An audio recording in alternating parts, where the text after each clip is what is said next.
तो दोस्तों, अब मैं कुमार राहुल आ चुका हूँ आपके सामने साइंस के क्वेश्चंस को सॉल्व करने के लिए। और ये हमारा है सीटेट का प्रीवियस ईयर क्वेश्चन जो 1/1/2022 को हुआ था। हम इसके साइंस के क्वेश्चंस को करने की कोशिश करते हैं और उसके पीछे कॉन्सेप्ट क्या है उसको समझते हैं। देखिए, पहला क्या है, which of the following are characteristic, लीजिए, which of the following are characteristic features of trees in mountain range, यानी कि पर्वतीय क्षेत्र के वृक्षों के विशिष्ट लक्षण क्या हैं। तो एक बार देख लीजिए, ठीक है। ये है हमारे पर्वतीय क्षेत्र, साफ साफ दिख रहा होगा। अगर आप ध्यान से देखें इन वृक्ष को, दिख रहा है। चलिए एक दूसरा वृक्ष लेते हैं। ये है उनकी पत्तियां, कैसी दिख रही हैं, तो निडिल जैसी इनकी लीव्स हैं, पत्तियां इनकी निडिल जैसी दिख रही हैं, ठीक है। और ब्रांचेज जो है इनकी वो स्लोपिंग है, थोड़ा सा टेढ़ा रहता है, ठीक है। तो आंसर हमारा इसका है कि दो आंसर इसके अंदर है। देखिए ऑप्शन यहां पर है, तो ए हमारा सही है, उसके बाद बी भी हमारा सही है, इसलिए आंसर हो गया A and B. Next question है हमारा जो वो क्या है, read the following statements and choose the correct option. ठीक है, बड़ा क्वेश्चन है इसलिए हिंदी और इंग्लिश अलग अलग है, देख लेते हैं। चलिए हिंदी वाला वर्जन को हम देखते हैं कि नीचे दिए गए कथनों को पढ़िए और सही विकल्प चुनिए। क्या कहता है, समुद्र के किनारे जैसे कम ऊंचाई वाले स्थानों पर पानी आसानी से उबलता है। क्या ये सही स्टेटमेंट है? तो ये आप बगल में देख रहे होंगे प्रेशर कुकर मैंने बनाया है, यूं ही नहीं बनाया है, एक रीजन है इसके पीछे। तो आप लोगों ने कभी सुना होगा कि पहाड़ों पे दाल आसानी से नहीं गलती। एक तो हमारा भी है ना, ऐसे हम कह देते हैं, कभी लड़कियां कहती है यार तेरे दाल यहाँ नहीं गलने वाला, वो तो मजाक में होता है, लेकिन एक सीरियस बात होती है कि कहा यह जाता है कि पहाड़ों पे दाल आसानी से नहीं गलती। क्यों? क्योंकि जब हम ऊंचाई पे जाते हैं तो पानी में उबाल जल्दी आ जाता है, यानी वो कम तापमान पे उबलने लगता है, जिसकी वजह से उसमें दाल पकाना मुश्किल होता है, तो प्रेशर कुकर का यूज किया जाता है। ठीक है, तो ये कह रहा है कि कम ऊंचाई वाले स्थानों पर पानी आसानी से उबलता है, इसका मतलब ये अभिकथन हमारा गलत है। कारण कहता है कम ऊंचाई वाले स्थानों पर वायुमंडलीय दबाव कम होते हैं। तो आप लोग एक बात अच्छे से जानते हैं, जब हम पहाड़ों पे जाते हैं, हाइकिंग करने के लिए जाते हैं, तो कई बार क्या होता है कि हमारे नक्सीर बह जाते हैं, नाक से खून आने लगता है। ऐसा क्यों होता है? क्योंकि वायुमंडलीय दबाव कम हो जाता है और हमारा रक्त का दबाव यानी ब्लड प्रेशर कंपैरेटिवली फिर ज़्यादा हो जाएगा, तो क्या होगा, नक्सीर बहने लगती है। ठीक है, तो इसका मतलब हमारा जो कारण है ये भी गलत है। तो इसका सही कथन क्या हो गया कि अभिकथन और कारण दोनों सही नहीं है। ठीक है, हमेशा याद रखिएगा, ऊंचाई वाले क्षेत्र में पानी जल्दी उबलता है, नीचे वाले क्षेत्र में पानी मुश्किल से उबलता है। ऊंचाई वाले क्षेत्र में दबाव कम होता है, वायुमंडलीय दबाव, और निचले हिस्से में वायुमंडलीय दबाव ज्यादा होता है। ठीक है, चलिए अब एक नया हमारे पास ये क्वेश्चन है, उसके सामने ये अभी उसी से रिलेटेड संबंधित है। ये क्या कह रहा है, ये आप डायग्राम एक बार देखेंगे, ये देखिए, ये दिखा रहा है हायर एल्टीट्यूड, यानी कि ऊपरी सिरा, ये पहाड़ के ऊपर का और ये पहाड़ के नीचे का सी लेवल, समुद्र का लेवल। तो आप यहाँ देखेंगे, यहाँ सघन है, वायु यहाँ सघन है, यानी कि इधर वायु का दबाव ज़्यादा है और ये विरल है, थोड़ा सा लूजली अरेंज्ड है। इसका मतलब ये दिखा रहा है कि वायु का दबाव यहाँ कम है। तो हम अब अपने सवाल को देखते हैं, क्या है, Which of the following statement is true when the ray of light travels from air into oil? Speed of light। अब देखो, एयर हमारा जो है वो कम सघन है, लेकिन ऑयल उसके कंपैरिजन में ज़्यादा सघन है। तो क्या होगा कि आप ये सोचो कि ज़मीन पे दौड़ते हो तो बड़े आसानी से दौड़ते होगे, लेकिन अगर पानी में, कमर भर पानी में भी या घुटने भर पानी में आपको दौड़ने के लिए कहा जाए तो फिर क्या होता है? बहुत लोगों ने प्रैक्टिकली इस चीज़ को अनुभव किया होगा, उस समय हमारे दौड़ने की रफ्तार कम हो जाती है। तो इसका मतलब हुआ कि प्रकाश के साथ भी ऐसा ही होता है। ये प्रकाश नाम के व्यक्ति की बात नहीं कर रहे, प्रकाश यानी लाइट की बात कर रहे हैं। अगर वो भी सघन माध्यम में जाएगा, यानी कि रेयरर टू डेंसर मीडियम जाएगा, तो उसकी भी स्पीड कम हो जाती है। तो प्रकाश की गति कम हो जाती है और किरण अविलंब की ओर मुड़ जाती है, यानी कि किरण ऐसे जा रहा है तो गति कम हो जाएगी और ये थोड़ा सा नीचे की तरफ ऐसे मुड़ के आ जाएगा। ठीक है, next, which of the following represents the set of contact forces, यानी निम्न में से कौन सा संपर्क बलों का समुच्चय का द्योतक है। संपर्क बल यानी जहां पर संपर्क होगा, तो इसको ऐसे समझ सकते हैं, जब हम फ्लाइंग किस देते हैं तो वहां कोई संपर्क नहीं है तो वो संपर्क बल में नहीं आएगा, और जब हम फ्रेंच किस करते हैं तो वहां एक संपर्क होता है तो वो संपर्क बल में माना जाएगा। ठीक है, तो यहां पर हम ये देख लेते हैं कि स्थिर वैद्युत बल यानी इलेक्ट्रोस्टैटिक फोर्स, ये दूर से ही, कभी आपने बचपन में भी एक्सपेरिमेंट किया होगा कि बालों पे कंघी घुमाकर कागज के छोटे छोटे टुकड़ों पर जब लेके जाते हैं तो वो उसको आकर्षित कर लेता है, तो दूर से ही आकर्षित कर लेता है। कई बार आप बर्थडे में बलून वगैरह फुलाते होंगे, उस बलून को अपने शरीर पर रगड़िए और उसके बाद अपने बॉडी के पास लेके जाए तो आप देखेंगे कि जो हमारे हेयर्स हैं ये खड़े हो जाते हैं, तो इसका क्या है, वो अट्रैक्ट कर रहा है, लेकिन अब वो हमें खींच तो सकता नहीं, तो इसका मतलब क्या है कि ये दूर से खींच रहा है, तो ये हमारा ऑप्शन सही नहीं होगा। मस्कुलर फोर्स, मांसपेशीय बल, भाई किसी के ऊपर मांसपेशी, तो अब अगर मुझे इस पेन के ऊपर बल लगाना है तो जब तक मैं इसके संपर्क में नहीं आऊंगा मैं इसके ऊपर बल नहीं लगा सकता, यानी ये संपर्क में है। घर्षण बल, घर्षण भी हमारा है, कोई चीज किसी के ऊपर रगड़ता है तब वहां घर्षण बल लगता है, फ्रिक्शन फोर्स लगता है, तो वो जब संपर्क में आएगा तभी होगा। लेकिन गुरुत्वीय बल यानी पृथ्वी जिस बल से किसी भी चीज को अपनी तरफ खींचती है उसे हम कहते हैं गुरुत्वीय बल। लेकिन ये कैसे होगा, तो यहां हमारा बिना संपर्क वाला बल है, बट ये कर्षण यानी कि कोई चीज खींच रहे हैं, मांसपेशीय बल या घर्षण बल, ये तीनों ऐसा है जो हमारा क्या है, संपर्क बल है। जैसे आप देखेंगे कि ये हमारा इलेक्ट्रोस्टैटिक फोर्स ऑफ अट्रैक्शन दिखा रहा है, तो ये दूर से ही इसके रोए को खींच रहा है, तो ये जो हमारा है कांटेक्ट फोर्स के अंदर नहीं आएगा। अगर हम अब इसे देखें तो ये देखो ये ड्रैग कर रहा है, तो ये है आपका ड्रैग, है ना, बच्चा खींच के जा रहा है तो संपर्क में है, तो यहाँ पर ड्रैग फोर्स लग रहा है। अब यह देखें कि ये गुरुत्वीय बल को दिखा रहा है, बहुत फेमस है ये आइकन, ये चित्र कि न्यूटन साहब बैठे हुए पढ़ रहे हैं, उनके सर के ऊपर एप्पल गिरा और इसकी वजह से उन्होंने इस गुरुत्व बल का, ग्रेविटेशनल फोर्स की डिस्कवरी की थी, खोज की थी। ठीक है, चलिए अगले सवाल की तरफ हम बढ़ते हैं। हमारा अगला सवाल क्या है, a magnet is broken into two pieces, यानी एक चुंबक हमारा दो टुकड़ों में बट जाता है। अब ये कहता है कि अगर इन चुंबक को हम साथ लाएंगे तो क्या होगा। मैं आपको एक छोटा सा प्रैक्टिकल करके दिखाता हूं, फटाफट से मैं कहूंगा अपने सहयोगी कॉस्को भाई से कि वो मुझे ज़रा अपना एसेट दें। बहुत थैंक यू कॉस्को भाई जी। देखिए ये हमने लिया है मैग्नेट, ये दो टुकड़ों में है, लेकिन आप ये मान के चलिए कि हम इसको एक पीस में दिखाएंगे। चलिए इसे हम अभी यहाँ पर रख देते हैं। तो आप ये समझिए कि ये हमारा एक मैग्नेट का, ठीक है, अब मैं ये दिखा रहा हूँ और कहूँगा अपने सहयोगी पर्सन मनोज भाई से कि वो इसको क्लोजअप में ले। ठीक है, तो आप ध्यान से देंगे, ये समझ लो कि मैग्नेट का एक पीस है। अब ये मैग्नेट हमारा टूट जा रहा है, तो टूट के ये अलग हो गया, अब ये दो टुकड़ों में बदल गया है। तो कहता है क्वेश्चन में यही ऑप्शन है कि अब इन दोनों टुकड़ों को मिलाएंगे तो क्या ये जुड़ेंगे, है ना, पहला ऑप्शन अट्रैक्ट ईच अदर, या ये एक दूसरे को धक्का देंगे रिपेल ईच अदर, या कुछ भी हो सकता है। तो ध्यान दीजिए, मैग्नेट में एक नॉर्थ पोल एक साउथ पोल होता है, जब टूट गया तो क्या होगा, हमारा ये अलग अलग हो गया। अब अगर हम अपोजिट पोल की तरफ से लेके जाएंगे पास, देखिएगा ध्यान से, बहुत आराम से मैं लेके जा रहा हूं, तो देखो इसने इसको खींच लिया, यानी कि अट्रैक्ट करेगा। ठीक है, लेकिन अब अगर ये अपोजिट पोल हो गया, मैंने इसे उल्टा कर दिया, अब अगर हम इसे लेके जाएंगे इसके पास तो ये क्या हो रहा है, ये देखिए, मैं पास पास तो तू दूर दूर, मैं पास पास तू दूर दूर, लेकिन अपोजिट पोल में आएगा तो वो आकर्षित करेगा। तो इस एक्सपेरिमेंट के थ्रू ये मैंने आपको बताया कि दो टुकड़ों के बीच में आकर्षण भी हो सकता है और प्रतिकर्षण भी हो सकता है, दोनों में से कुछ भी संभव है। अब आप बता सकते हैं इसमें सही आंसर क्या है। अब मैं अपने सहयोगी भाई से कहूँगा, मनोज जी भाई साहब से, कि ये आप ले जाएं, रखें, और हम, हाँ भाई ये सब इसे रखिए।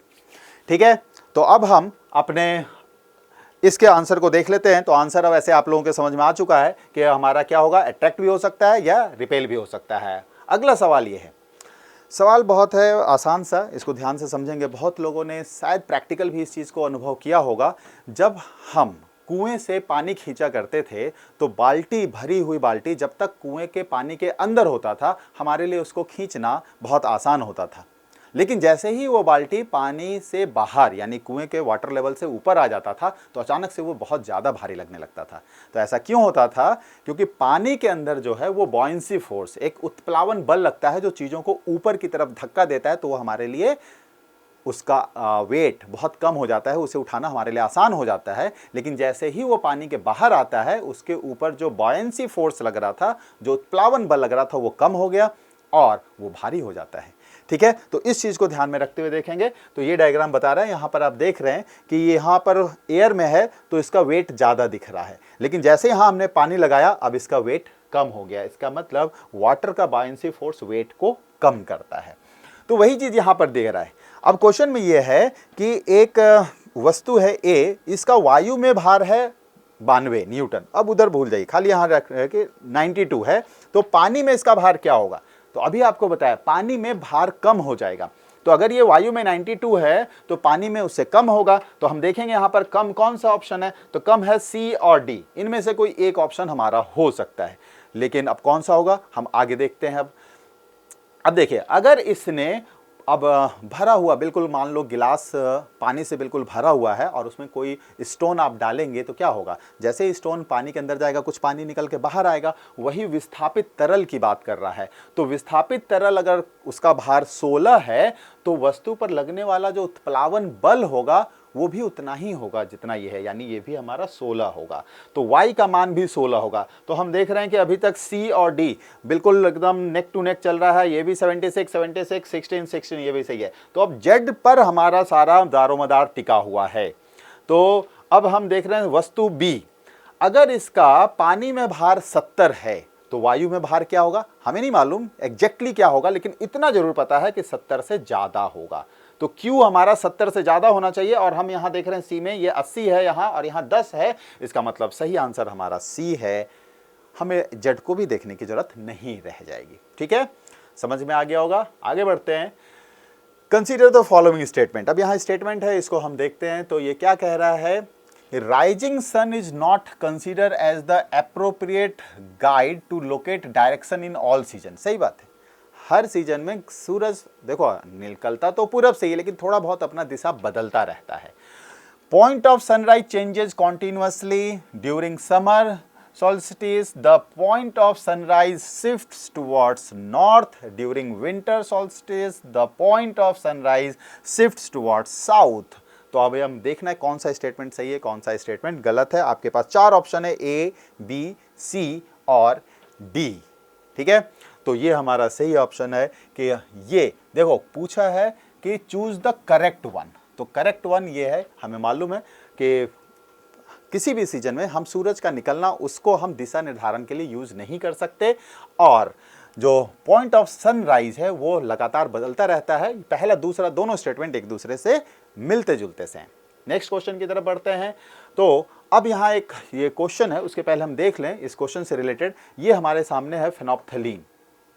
ठीक है, फेनोप्थलीन अपने आप में कलरलेस होता है यानी रंगहीन होता है, और जब एसिड में डालेंगे तब भी ये रंगहीन होगा। बट ये जब बेस एल्कली आप इसको क्या कह सकते हैं? बेस। तो जब इसे आप बेस में डालेंगे तो ये पिंक कलर का हो जाता है। तो फेनोप्थलीन बेस में जाके पिंक कलर का होता है, एसिड में अपना कलर नहीं बदलता। ये ध्यान में रखना है। अब हम देखते हैं। तो अब ये कहता है कि चलिए हम इसको आगे इस वाले मीडियम में देख लेते हैं, हिंदी वाले मीडियम में, कि 3 टेस्ट ट्यूब है आपके पास, A, B, C। ये A है, B है, C है, तीनों में कुछ लिक्विड भरा हुआ है। अब कहता है कि C में जब फेनोप्थलीन डालते हैं तो इसका कलर हो जाता है पिंक। अब हम समझ चुके हैं कि अगर C में कलर पिंक हो रहा तो हमने देखा बेस यानी क्षार के माध्यम में ये पिंक होता है। तो क्षार कहां पर है भाई? अब हमारे पास क्षार तो 3 जगहों पर है। ठीक है, तो अब इन तीनों में से कौन सा होगा? तो हम अब आगे बढ़ते हैं। अब कहता है अवलोकन किया गया, परखनली A तथा B रंगहीन रहती है जबकि परखनली C का रंग गुलाबी हो जाता है ना? जब हम शर्माते हैं तब भी गुलाबी हो जाते हैं। जब परखनली सी के इस गुलाबी घोल को ए तथा बी में डाला गया तो देखा गया कि ए रंगहीन रहता है किंतु बी गुलाबी रंग ले लेता है। यानी अब जब इस सी को हमने बी में डाला और इसी सी को हम ए में डाल रहे हैं तो ये तो अभी भी कलरलेस है, ठीक है, ये कलरलेस है, लेकिन ये हो जाता है हमारा फिर से पिंक। तो याद रखिएगा, जो पावरफुल होता है, जो ताकत वाला होता है, वही अपना गुण दिखाता है। तो यहाँ पर पहले कलरलेस था, मतलब ये एसिड ही रहा होगा, बट ये वीक कमजोर एसिड रहा होगा। तो यहाँ पर जो बेस होगा कंपैरेटिवली इसके स्ट्रांग होगा। इसका मतलब हमारा जो यहाँ क्षार है वो इन दोनों में से कोई एक होगा, तनु नहीं होगा, सांद्र क्षार होगा जो मजबूत होता है। अब बी जो है एक एसिड होगा, लेकिन वो वीक एसिड होगा, और वीक एसिड यहां पर है तनु अम्ल, ये स्ट्रॉन्ग एसिड है। तो स्ट्रॉन्ग में बेस ने अपना कोई गुण नहीं दिखाया, ठीक है। तो इसका सही आंसर हमारा हो गया सी। ये ध्यान में रखेंगे, ये कलर कॉम्बिनेशन, एसिड में कलरलेस, बेस में pink. Read the following statement and choose correct option.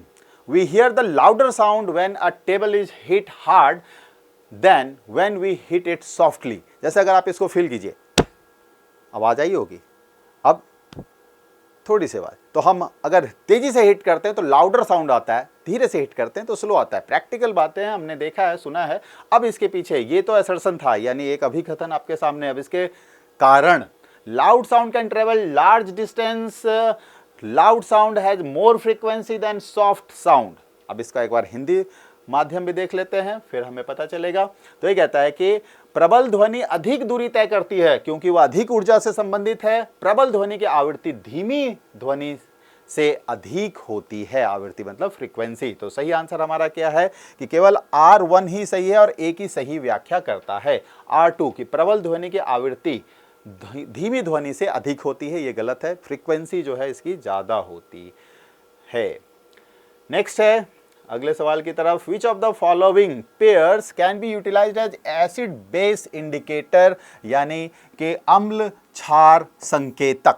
जैसे लिटमस पेपर हम यूज करते हैं, ब्लू लिटमस पेपर अगर हम उसे डाल दें एसिड में तो वो रेड हो जाता है, और रेड लिटमस पेपर अगर हम उसे डाल दें बेस में तो वो ब्लू हो जाता है, ठीक है। तो इस तरह से वो कलर बदलकर अपना इंडिकेशन दिखाता है कि वो एसिड है या बेस है। कई बार ऐसा होता होगा, खाना खाते समय सब्जी गिर जाती होगी कपड़े पर, और जब उसको आप साबुन से या सर्फ से धोते हैं तो वो थोड़ा लाल रंग का हो जाता है। तो यहाँ पर जो संकेतक है वो क्या है कि जो हल्दी हमारा होता है खाने में, वो लाल हो जाता है अगर वो बेस यानी क्षार के संपर्क में आता है। तो इससे पता चल रहा है साबुन हमारा क्षारीय होता है, ठीक है। तो ये हमारा सही आंसर है रेड कैबेज और टर्मरिक यानी हल्दी, ठीक है। लाल बंद गोभी का पत्ता और हल्दी ये हमारे प्राकृतिक एसिड बेस इंडिकेटर हैं। Rita wanted to store the pickles of container, the best container for this purpose can be. अचार रखना चाहती है। आप लोग भी अचार खाते होंगे, देखा होगा घर में अचार की जो रखी जाती है कंटेनर में, वो किस चीज़ की बनी होती है। तो आप दो में से कोई एक चीज़ देखेंगे, या तो वो ग्लास की बनी होती है या फिर वो प्लास्टिक की बनी होती है, क्योंकि ग्लास और प्लास्टिक दो ऐसे मटेरियल हैं जो बहुत ही कम रिएक्टिव हैं, और अचार एक खट्टा चीज़ है, बहुत जल्दी मेटल के साथ रिएक्ट करता है। तो किसी भी धातु के कंटेनर में नहीं रखा जाता। तो एल्यूमिनियम एक धातु है, इसमें नहीं रख सकते, तांबा एक धातु है, इसमें नहीं रख सकते, पीतल एक धातु है, इसमें नहीं रख सकते। तो अभी मैंने कहा कांच में या प्लास्टिक में रख सकते हैं। तो ये हमारा इसका सही आंसर होगा। बढ़ते अगले सवाल की तरफ। ओके, तो अब ये कह रहा है कि एक मटेरियल है ना, ये मटेरियल चम्मच में लिया हुआ है, उसको हम स्ट्रांगली हीट कर रहे हैं। अब इसको इस तरह से मैंने प्रैक्टिकली जो टेस्ट ट्यूब ऊपर से दिखाया है कि इससे जो भाप निकल रहा है, जो वेपर निकल रहा है ना, उसको भी हम कलेक्ट कर रहे हैं। दूसरा ऑप्शन होता है कि इसको उल्टा करके इसके अंदर भर दिया। अब इसको हम क्या कर रहे हैं, पानी में डाल रहे हैं। तो बेसिकली ये हमारा था सल्फर, जब हमने इसको डाला पानी में, ये रिएक्ट किया और बनाया H2S, सल्फर हाइड्रोजन सल्फाइड, ठीक है। तो ये इसके अंदर जो मटेरियल हमारा था वो कौन सा था, सल्फर, ठीक है। चलिए नेक्स्ट हम बढ़ते हैं। हमारा अगला सवाल है, cellulose rich food substances are good source of roughage for human beings. बिल्कुल सही स्टेटमेंट है। सेल्यूलोज जब हम खाते हैं तो क्या होता है, हमारे शरीर को नरिश नहीं करता, क्योंकि वो डाइजेस्ट नहीं होता, ये सिर्फ डाइजेशन में मदद करता है रफेज के रूप में। तो सही आंसर हमारा है कि ए तो ट्रू है, R2 करेक्ट एक्सप्लेनेशन ऑफ ए है। आगे बढ़ते हैं, निम्नलिखित तत्वों को पढ़िए और सही विकल्प को चुनिए। वही आंसर क्वेश्चन है हमारा, वही आंसर है इसका same. Which of the following do not contain any enzyme. Enzyme किसमें नहीं है? तो बाइल जूस एक ऐसा है जिसमें एंजाइम नहीं होता, बाकी इन सब में एंजाइम्स हैं, कोई ना कोई ऐसा एंजाइम जो पाचन में मदद करता है। ठीक है, तो बाइल जूस इसका सही आंसर है। नेक्स्ट, दो पात्र है ए और बी, जो 0 डिग्री सेल्सियस पे 50 ग्राम बर्फ लिया और 0 डिग्री सेल्सियस पे 50 ग्राम पानी लिया, दोनों को फ्रिज में रख रहे हैं फ्रीजर में, किसमें तापमान ज़्यादा तेजी से बदलेगा? तो याद रखिएगा, ज़्यादा तेजी से बदलेगा हमारे आइस के कण में। तो बी की अपेक्षा ए की अधिक उष्मा खोएगा, यानी A will lose more heat than B.